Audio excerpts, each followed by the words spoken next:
You're just speaking my language. I love it. I was just thinking, so you're saying that, transparency benefited your company. It helped you grow.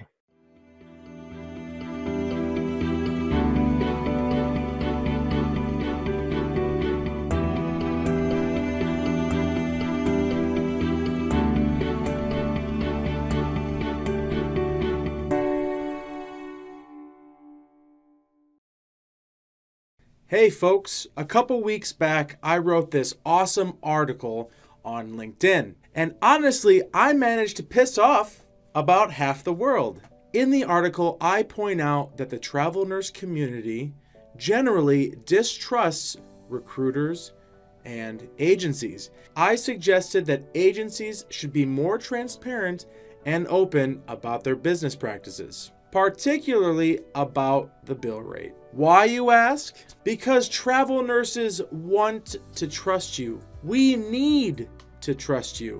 We put our faith in you so that you take good care of us while we're on our assignments. We sacrifice our comfort, family time, friendships, and sometimes we have no choice but to risk our professional license to give this travel nursing a shot. Sure, we want adventure, we want to make more money, and we want change for more normal life. But who do you think promised us the good life? What type of ads do you think that we're seeing on Facebook? What are your recruiters telling us? But when we start asking the tough questions and expecting open and honest answers, and I get this is Sparta! But more importantly, I start to lose faith in you. I lose my trust in this process. And this cycle of negativity and distrust in the healthcare traveler community will just keep going and going forever. Do you really want that? So what's the big deal? All I'm proposing is an agency be more transparent about the bill rate so that we can make an informed decision on which company to work with. So when I encounter a ton of resistance when I talk about transparency, the first thing that comes to my mind is, what are you hiding? The concept of bill rate is very straightforward. Sure, the numbers can be complicated at times, but generally it's the money that the agency bills the organization for our work. Seems pretty straightforward to me. So when I wrote my article on LinkedIn, I got some pretty interesting responses. It actually reminded me of the movie Straight Outta Compton. Speak a little truth and people lose their minds. You know what? It's true. When you do speak the truth, people go freaking nuts. The responses that I received included things like, Andrew, that's none of your business. Andrew, transparency would destroy the market. And my personal favorite, Andrew, if you bought a car at a dealership, would you expect them to tell you what the car cost? What you talking about, Willie? The answer is no, I wouldn't. But you'll be hard-pressed to convince the traveler community that buying a car is anything like travel nursing and taking care of human lives. You know, it wasn't all bad. Some really awesome things happened when I posted that article. Beyond the angry hornet's nest I managed to stir up, there was a few companies that stepped forward. They were like, Andrew, we're transparent. We tell our nurses bill rates and company financials. And I'm like, huh? My first thought was, get out of here. No way. Is this a... I don't believe you. Nope. You mean to tell me you tell travelers everything? Get out of here. Get out of here. You know, I was completely wrong. There is a growing movement of companies that are willing to not only take care of their healthcare travelers to the fullest, but they're doing it in a transparent way. It's pretty awesome. And I'm really excited to tell you that I got a chance to interview one right now. Hey folks, my name is Andrew Craig, and today I've got something really special to share with you. I'm here with Mark Holloway, and we are going to be talking about some really awesome travel nursing topics, specifically bill rates. And before we got into that, I wanted to introduce Mark. And so, Mark, could you tell some folks out there, who you are and how long you've been in the industry? Sure. My name is Mark Holloway. I'm the Chief Executive Officer of Meridian Medical Staffing. I've been in the industry about 18 years. I've watched this industry rise and then, kind of change, evolve. I was with it when there was some hard economic times, and now we're seeing some good growth again. I've seen it all. Can you tell me a little bit about Meridian and where you folks are? Sure. I appreciate that opportunity. Yeah, we're in the southwest corner of Denver. Uh-huh. We've been around for all those 10 and a half years.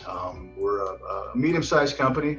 We're about 100 travelers at any given point. So we're growing, like I'm sure a lot of companies are out there. And again, with our introduction, we're just that transparent company. We started that model about 5 years ago of really wanting a desire to kind of talk to nurses and explain to them that if you decide to be a traveler, other than saving lives or bringing lives in the world, the second most important thing is you have to understand the numbers. And I got wind of you and said, here's a guy that's trying to share that message. And there's a few others out there, but we believe that the more educated the nurse is, a traveler is, the better she's going to be with our company, the longer we're going to have him or her. We met on LinkedIn. As you know, I'm out there. I'm just trying to make a little bit of a difference in this industry, educate nurses. That's why I started my YouTube channel. And I think we first met when I posted, and I knew I was going to get, ruffle some feathers. I'm on the line of thinking that, with bill rate, there's a lot of secrecy, and the industry doesn't seem to be very transparent about the bill rate. And so that's basically what we're going to be talking about today. Is we're going to delve into bill rate, what that means. And I'm really excited because on a traveler end, we don't know a lot about what bill rate really means. We just know, that it's what the agency charges the hospital essentially for our work, but we don't know the background processes. The first question that I have for you, Mark, is, how do hospitals decide what the bill rate is? You bet. And there's a lot of reasons to go into that. I think I saw a video of yours that you kind of touched on this. But I guess, the first thing is that typically an agency, for the most part, doesn't dictate a rate, and they don't take a nurse and say, here's Andrew, he's a great nurse, and here's what we're going to offer him to. Now, there are some vendors and some websites that have somewhat of a bit of that to them. But for the most part, we get the bill rates dictated to us from either through the hospitals or through the vendors that we service. So to answer your question, there's a lot of things that go into it. You've mentioned, I know the video that I'm talking about. There's some seasonality involved. Obviously, in Florida, in Texas, and Arizona, and places that have a higher influx of retired people that go down there and their census increases, that's going to adjust that bill rate up. There are places that are just more difficult to staff for. I won't name towns, but there are some towns that are in the middle of nowhere, and it's not every traveler's dream to go there. So they have to, increase that bill rate to attract, a good solid nurse. Mm-hmm. There's definitely higher cost of living, which comes into play too. So the real answer to your question is that most hospitals have done their research. They've got a history of this. They know what it takes, and of course they're going to go with as low as they possibly can to get the desired, nurse that they're looking for, the desired traveler. They're not going to overextend, but if they've got an urgent need, they're not going to play around. Here's what we've done. Here's what we've been successful at the past. It's probably as low as we can get with still getting that fulfillment. Mm-hmm. And then they're going to throw that bill rate out to us agencies through a vendor, and we're all going to, throw our best travelers in front and may the best Mm-hmm. man win. The agency doesn't decide the bill rate. It's all on the hospital end, and the agency approaches the hospital saying that we will work for that rate, essentially. There are some vendors that allow you to slightly increase or decrease that rate, but they'll give you kind of a ballpark. Here's our anticipator. Here's what we'd like to pay. Mm-hmm. If they're not getting their needs met, they sometimes are open to saying, "Hey, we're having trouble. Throw us out an option, and we're gonna do that, and obviously put that extra money right into the nurse's pocket." Mm-hmm. There are sometimes that I've seen where other agencies might have a traveler that maybe has just a couple of years of experience, and they may offer up that traveler for a little bit less. I hope they're telling the traveler that, "Hey, Andrew, if you only had 2 years experience, I want to get this job, but I'm going to go a little lower because you're going to be competing against people that have more experience." And that's a viable thing to do. I don't see it really working that often, and certainly not going higher. It rarely is work. We're in competition with each other, so we want to be, hitting that mark. And in our company, we rarely go below it. We're going to, put a nurse in front of multiple jobs, and if he or she doesn't have that experience, rather than lowering our rate, we're going to say, listen, we may need to go for a slightly less attractive assignment where there's less competition. So you referred to the video that I made. I did a very broad example of $100 an hour of a bill rate. Was I on par with the average bill rates, or what is an average bill rate that an agency might see that a hospital puts out? I mean, again, it really depends on the hospital you're staffing, and the area can differentiate quite a bit. If you're talking about, some areas that are real expensive in California right now, they've got pretty high bill rates. I would say my average, for a specialty, which would include your specialty, right around $70 is what an all-inclusive rate that we're going to see. $100 is pretty high, but I have seen that in, like I say, San Francisco, Orange County, places where the apartments that people are going to either give themselves or a company like us are going to provide for them is going to be really high.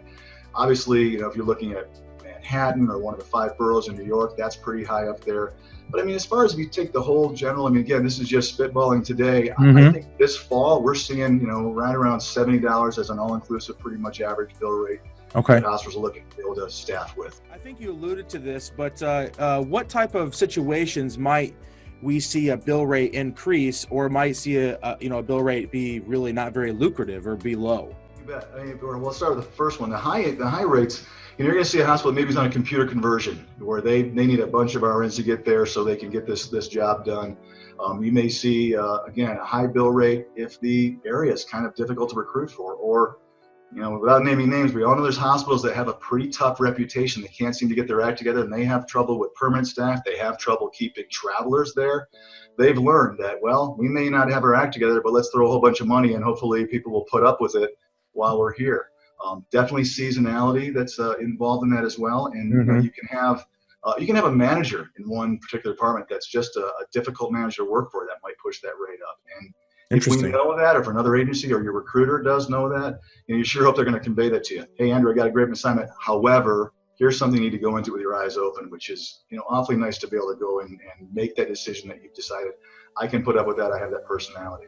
Okay. As far as the low end goes, it's the same kind of thing. I mean, if you're talking about a major city in, like, let's say Tampa, Florida, or, San Antonio or Austin, Texas, some really nice cities that, the weather's kind of warm. It's a totally supply and demand issue. Phoenix, Arizona, Orange County, California.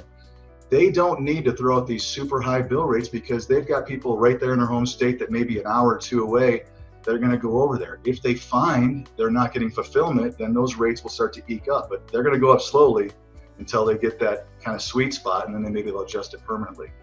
I'm very involved in the traveler community. I read the forums, I read the Facebook groups, and there is, and you probably experienced some of this, there is a general distrust between travelers and recruiters and agencies, and I'm sure there's a lot of reasons for that. I'm in the line of thinking that I think that the secrecy of the bill rates contributes to that to some degree. I think the more open we are with each other, the more we benefit. And with the post that I did on LinkedIn, the post said basically that we need to be more transparent. We need to open up to travelers because it's going to build a good relationship with each other. But I got a lot of flack from that. People were like, that's none of your business. That's, you need to stay out of that. On and on and on. And that was very telling, of where the industry is at. And honestly, I didn't know it was to that extreme. So I guess what I'm asking is, why is the industry as a whole secretive? Or rather, why wouldn't an agency want to know me as a traveler about the bill rate? I don't have a great answer for that because we've been scratching our heads about that for a long time. I mean, in my thinking, there's a story that's made up if you don't know the truth. I don't care what we're talking about, but if people don't know the full picture, they tend to make up their story in between. I don't care if it's, and people in this company know exactly how much money I make. They know exactly how much money the recruiters make, because I don't want any kind of a story about, wow, this person's driving a certain car. What do they make? Because usually they're wrong. The same thing applies with travel nursing. I believe with you that if a nurse understands the bill rate and then will give us the time to walk her through all the different things that come out of that, which sometimes includes a vendor fee, their transportation, their pay rate, the payroll taxes we pay, not to mention the length of time, 6 to 8 weeks it takes a hospital to pay us, then I think they would understand. And that's what we do. I don't have a great answer. I think it's just kind of the way things have always been in the country. I mean, do we truly know how much money a non-public traded company makes? And people get worried about it, and we love it, but I agree with you. I mean, if a nurse understood, here's what the bill rate are. And by the way, we all work off generally the same bill rate. Mm-hmm. So there's a whole bunch of things like you and I have talked about in the past that's involved in that. So if we're all working the same bill rate, wouldn't the only other factor you would need to know is how much money is that company making? It's simple arithmetic. Mm-hmm. There's a rate, there's how much the company makes, and everything in between should obviously go to either you, the government, mm-hmm. or to a vendor manager if they have some kind of a fee. And when I say you, I'm talking about your housing, your benefits, your travel, your insurance. So there's no other thing involved in that. So if you know two of those factors, mm-hmm. you ought to be able to figure out the third. Mm-hmm. So I think they don't want you to figure out that third, is kind of my guess. And I have seen in 18 years the industry go from making more and more of a margin on a nurse. Mm-hmm. It still is less than I think most average travel nurses probably think. But when you see a $70 bill rate and your pay rate looks like it's $34 an hour, where's the rest of that money? And that's where you and I will talk about in a future kind of meeting where we can break that down. But I don't have a great answer why companies don't do that. I just think it's what they've always done. And as I saw the replies from you, I guess it's none of our business what any company makes. It's just a philosophy. And I think more and more companies are doing what we're doing and saying, you know what, let's all play on a level playing field, because we already are. Our philosophy is, let's not have that story. That way nurses will come running to us. I'd rather work on a thin margin and grow by giving nurses more money than make more per nurse and have to try to figure out how to grow from there. It seems like it's a pretty simple concept to me.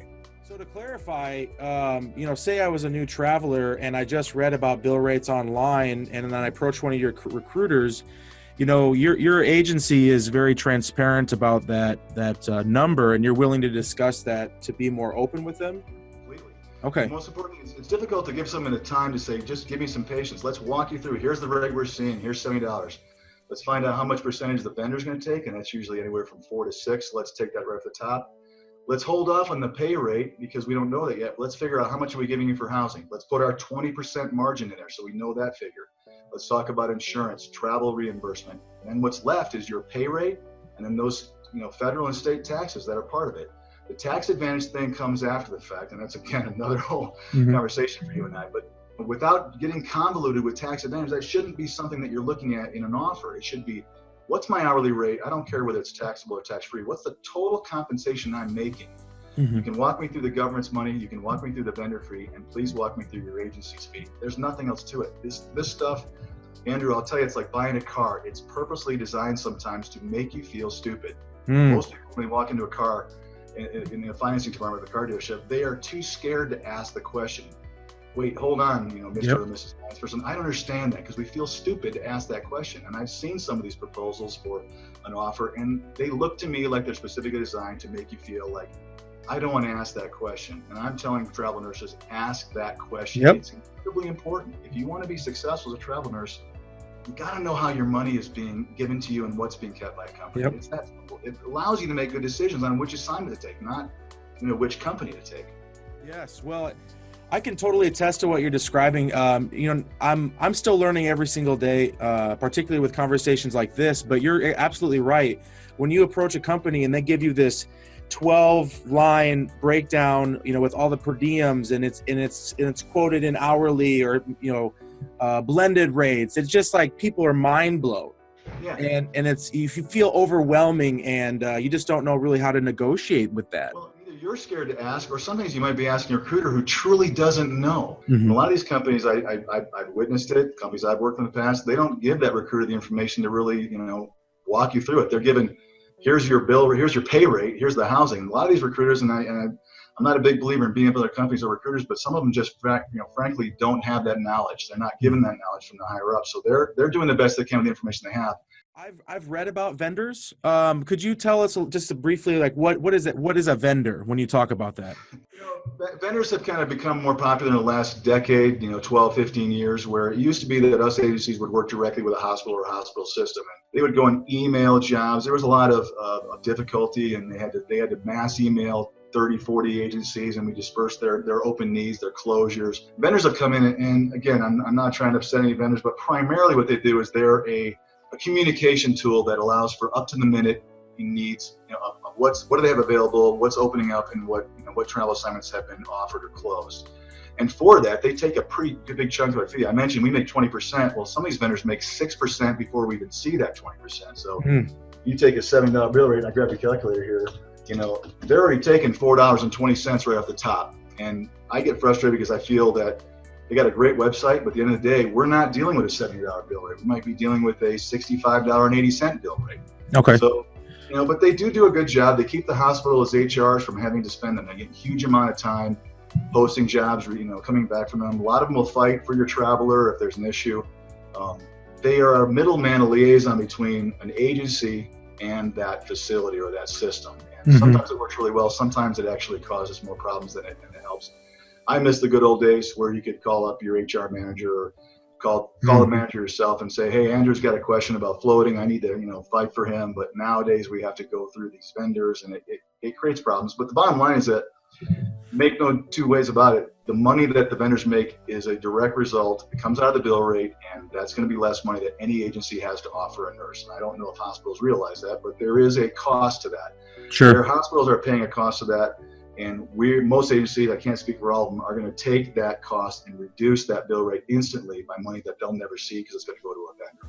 So there's a big misconception that I've noticed out there that agencies are getting filthy rich essentially off of nurses because they hear about these bill rates of $70, $80, and then they're thinking, why the heck am I not getting that money? But the thing is, there's vendor fees, there's business expenses, there's profit margins, and then they get the leftover trickled down to them. As much as you'd like to give them that, more of the bill rate, there's cost to running an agency, would you say? Sure, there is. And again, it's good that travel nurses understand that you start taking the simple arithmetic and looking at bill rates and start multiplying by the hours you work. It looks really, really, like a lot of money. Most agencies, and again, we work on 20%. That's what, if you were a rock star, or a musician, or an athlete, that's what most agencies make. That's how the industry was founded, at 20% margin.